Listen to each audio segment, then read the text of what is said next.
Kiss FM aamut pilapuhelu ja Iida on valmiina, nyt mennään. Hyvä.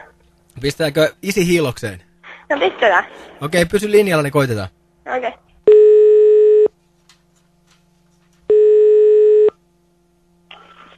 Kristervik.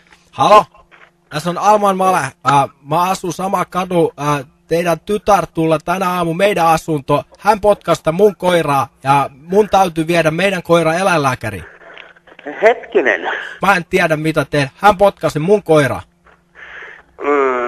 Siis samalla kadulla asutaan. Mä asun Puistokatu. Tässä on Alma Male. Ja mun täytyy viedä koira eläinlääkäriin. Joo, no minä en kyllä asu Puistokadulla. Mut mä saada tän numero. Hän potkas aivan Hän on Iida nimeltään. Väärä numero, koska minä asun 10 kilometriä. Minä tiedän, Iida on tytär. Mä seuraan häntä, mä näen mihin asunto hän menee. Mä kysyn häneltä, miksi ihmeessä hän tekee nää. Mun koira voi todella heikosti. Mitä mä teen? Kysy Iidalta. Mä joudun viemään mun koiran nyt eläinlääkäriin. No, tässä on Alma Male, mä haluun korvaa. Minähän en asu Puistokadulla, enkä edes lähellä sitä. Mä tiedän, sä olla hänen isä. Niin on. Sä joudutaan korvata, eläinlääkäri Minä en joudu... Mä joudun menemään eläinlääkäriin ja maksaa paljon rahaa.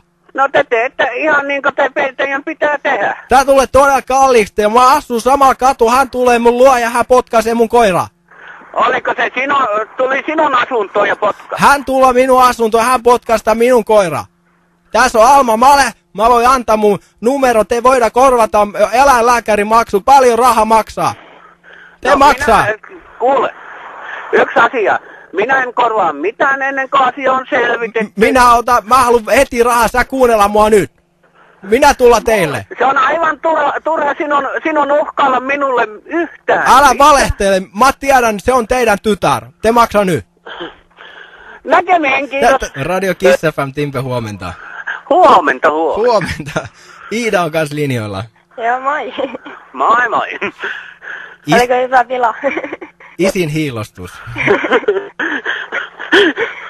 Niin on.